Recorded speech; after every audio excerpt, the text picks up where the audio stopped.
Bonjour à tous et content de vous retrouver pour cette nouvelle vidéo. J'espère que vous allez bien, où que vous soyez. Aujourd'hui je me trouve donc du côté de Poppenguin, plus précisément du côté des falaises de Poppenguin. Et pareil, je continue donc à suivre Tidiane dans son périple par rapport à son film. Dernièrement nous étions du côté de la réserve de Bandia et cette fois-ci donc nous sommes à Poppenguin. Il y a longtemps que je n'étais pas revenu, donc je suis content de retrouver la ville. Et puis j'en profite pour faire cette vidéo. Donc vous voyez derrière les falaises de Poppenguin, je vous fais voir un petit peu la vue panoramique. Derrière donc l'équipe de tournage, ils sont en train de tourner actuellement avec Tidiane et la mer. Voilà, je vous laisse le bruit des vagues, hein. C'est toujours agréable de les entendre. Voilà. Alors dans la dernière vidéo, on me posait la question, on me demandait « Mais Franck, pourquoi tu n'as pas inclus des scènes de tournage de Tidiane ?» Alors je vous avouerai que normalement je ne suis pas autorisé à le faire. Il y a une clause de confidentialité. Toutefois, j'ai réussi à prendre quelques séquences. Je ne vous promets rien, mais je regarderai au montage si je ne peux pas vous inclure une ou deux séquences de tournage de Tidiane pour que vous puissiez voir. Mais effectivement, normalement, on n'est pas autorisé à filmer ou à faire des selfies, ce genre de choses. Voilà, c'est très réglementé, comme je vous expliquais, hein, sur un plateau de tournage, c'est très réglementé, très hiérarchisé. Et voilà, quand il y a silence, c'est le silence, on ne doit pas du tout parler. Enfin voilà, c'est des choses que je ne connaissais pas et que j'ai découvert. Voilà, donc dans cette vidéo, j'aborderai plusieurs sujets. Je parlerai donc du voyage de Macron en Afrique de l'Ouest, ce que j'en ai ressenti moi personnellement. Je vous parlerai aussi, on a eu, puisque ça a été reporté au 30 mai, mais hier, il y avait le premier procès d'Ousmane Sonko. Donc il y a eu quelques mouvements sociaux à Dakar, quelques manifestations. Je vous parlerai aussi de mes difficultés pour faire un renouvellement de passeport auprès du consulat général de France à Dakar. Enfin voilà, je vous parlerai de plusieurs sujets, tout ça dans la deuxième partie. Sur ce, voilà, je vous laisse encore profiter un petit peu. Donc voilà pour l'introduction. Poppenguin et les falaises de Poppenguin. Sur ce, à tout de suite.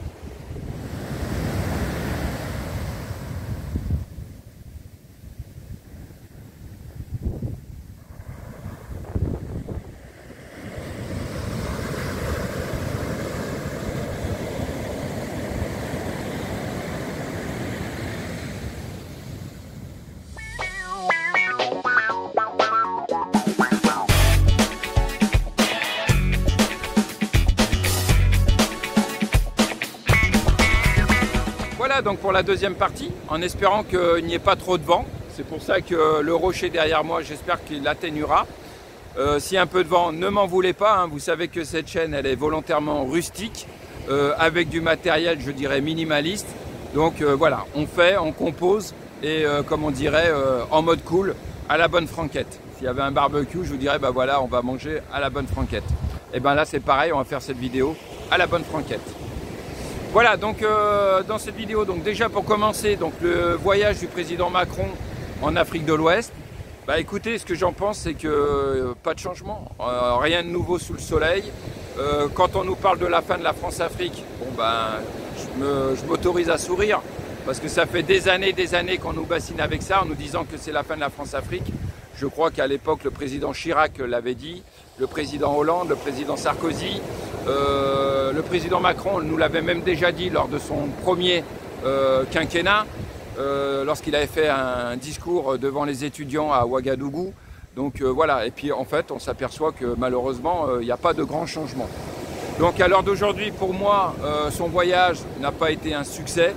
On le sait d'autant plus qu'ici, les gens, les Africains, c'était soit de l'indifférence, soit du scepticisme pour les plus modérés, ou carrément du rejet pour les plus engagés. Voilà un petit peu les réactions qu'on avait ici, soit de l'indifférence, ou du scepticisme, ou du rejet. Voilà. Mais de l'adhésion à son discours, honnêtement, je pense que le pourcentage est très minime. Je le dis, je le redis, j'ai déjà eu l'occasion de le dire dans mes vidéos sur la chaîne, vous connaissez mes convictions. Je pense qu'on peut arriver à rétablir un meilleur rapport entre la France et l'Afrique de l'Ouest, entre la France et ses anciennes colonies en général. Mais pour ça, il faut un dialogue franc, constructif. Il faut qu'on mette les choses à plat. Il faut que de notre côté, nous les Français, on se remette en question. Il y a beaucoup de choses. Tidiane. Excusez-moi, il y a un quad qui passe. Ça s'active du côté du plateau, donc je pense qu'ils doivent être en tournage, etc. avec Tidiane. Et donc voilà, je pense qu'il faut revoir les choses. Moi je le dis simplement, il suffit d'écouter la jeunesse africaine, il suffit d'écouter la jeunesse pour comprendre le message.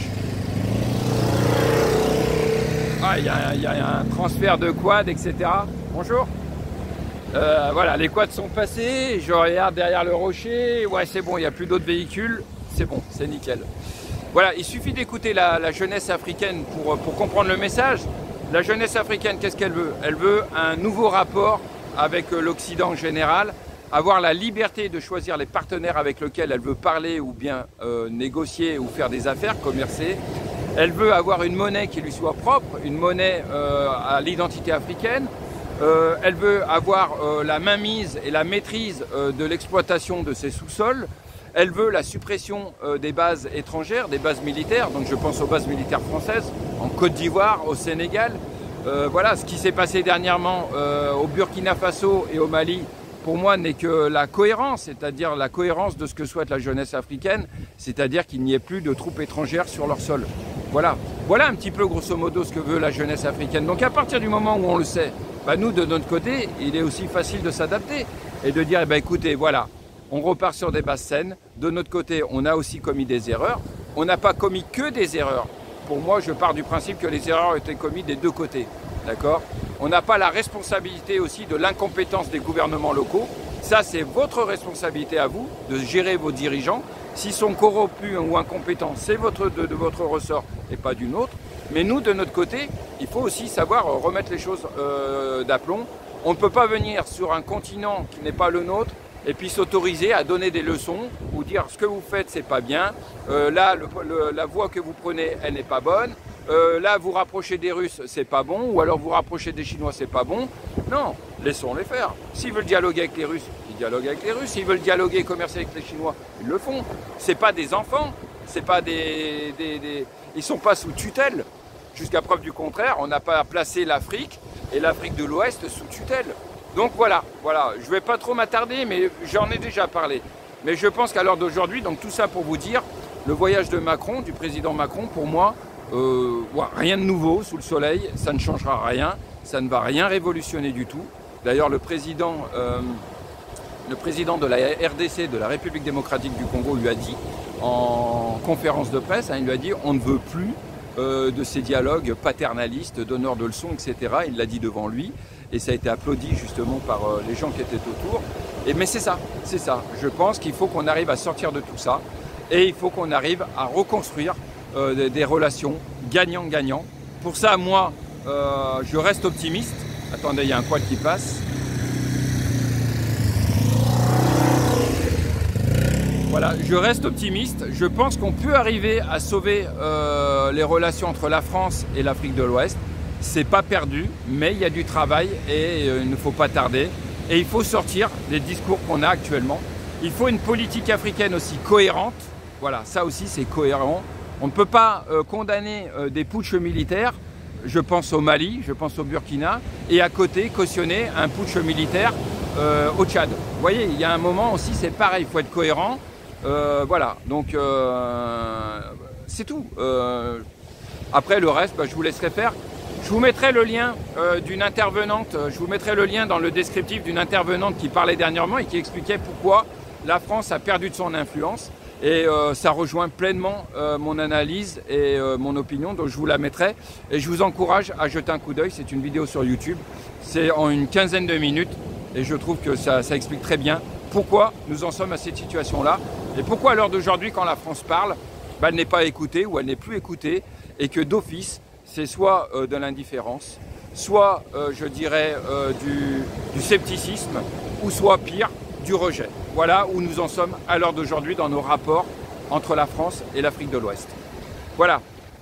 Deuxième thème que je voulais vous dire. Alors, j'essaye à l'heure d'aujourd'hui de renouveler mon passeport parce qu'il arrive en fin de validité au mois de juillet. Je dois refaire aussi le passeport de Tidiane.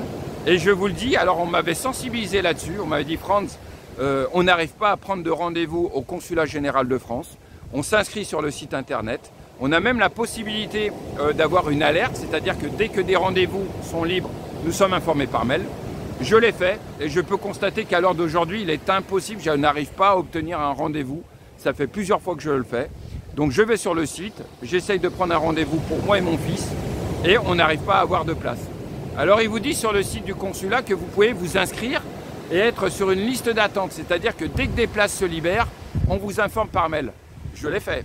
Et là, qu'est-ce qui se passe? C'est soit vous recevez une alerte à minuit 45, 1h ou 1h30 du matin, donc vous dormez. Et quand le matin vous vous connectez, bien entendu, il n'y a plus de place. Ou alors vous recevez, comme la dernière fois, j'ai reçu un mail donc pour m'informer qu'il y avait des places de libre. J'ai reçu le mail à 7h45 le matin. Quand je suis allé sur le site, parce que je n'ai pas le nez sur mes mails H24, quand je suis allé sur le site à 8h30, il n'y avait déjà plus de place. Donc voilà où nous en sommes à l'heure d'aujourd'hui pour faire un renouvellement de passeport au consulat. C'est tout un parcours du combattant. J'essaye, je vais essayer de voir comment je peux m'organiser. On m'explique qu'en France, c'est le même problème aussi pour obtenir un passeport. Mais ici, malheureusement, ça devient difficile. Alors le consulat, c'est loin d'être parfait, hein, vous doutez bien, c'est loin d'être parfait, j'ai déjà eu l'occasion d'en parler. C'est loin d'être parfait. Je ne leur tire pas à boulet rouge sur la figure. Ils sont en sous-effectif. Il y a des problèmes de budget, comme de partout malheureusement en France. Voilà, donc ils composent. Et puis c'est nous qui subissons, comme toujours, c'est nous qui subissons. Parce que quand on leur sollicite une demande, soit on n'a pas de réponse, soit on nous rejette, soit on nous parle sur un ton, des fois, qui est à la limite de l'acceptable. Donc voilà, vous me direz si vous avez des soucis pour joindre le consulat. Dernièrement, j'avais été sensibilisé par un couple de personnes âgées qui vivent ici au Sénégal et qui me disaient qu'ils étaient avec des passeports périmés ici, en territoire étranger, sur le Sénégal, et qui n'arrivaient pas à renouveler leur passeport. Donc effectivement, je suis confronté au même problème et je dénonce ce problème-là. J'en parle dans la chaîne parce que ce n'est pas acceptable et ce n'est pas normal. Les consulats sont à notre disposition. Ils sont payés par l'État français, ils sont rémunérés par le gouvernement, ce sont des fonctionnaires. Et à l'heure d'aujourd'hui, on n'arrive pas à obtenir un minimum de services. C'est très compliqué. Je ne critique pas, je constate et je dénonce. Voilà, tout simplement ce que je fais. Voilà ce que je voulais vous dire par rapport à ça. Dernière chose, donc nous allons devoir bientôt, j'en avais parlé, renouveler donc notre député, puisque nous n'avons plus de députés. Ça aussi, c'est un problème. Nous n'avons plus de députés, puisque l'élection pour notre député de la 9e circonscription a été invalidée. On nous a dit que c'était un problème informatique. Je pense que c'est un peu plus profond que ça. Il y a eu ou des magouilles ou de l'incompétence. Et il fait que l'élection, donc le député que nous avions avant, son élection a été invalidée. Je rappelle que pendant les élections consulaires où je me suis présenté, j'ai vu des choses qui m'ont choqué, des choses indignes de la République française. D'ailleurs, il y a eu 4 recours qui sont passés au Conseil d'État, rien que pour l'élection consulaire. Ils ont tous été rejetés. Moi-même, j'avais vu de mes propres yeux des choses qui en France, auraient rendu l'élection invalide. Donc voilà, ça ne me surprend pas. Au niveau des législatives, on retrouve le même manque d'organisation ou les mêmes dérapages, etc. Et on nous dit non, c'est un problème informatique, les gens ne recevaient pas les SMS. Il n'y a pas que ça. Il y a des choses qui ne sont pas claires. Donc on va revoter, donc on doit revoter le 2 avril. Donc on va voir ce que ça va donner. Et quand on voit la situation en France en parallèle avec les 49.3, je me dis est-ce qu'on va réellement voter? Parce que l'Assemblée nationale en France, il risque d'y avoir une dissolution de l'Assemblée. Donc vous voyez, c'est vraiment l'incertitude actuellement.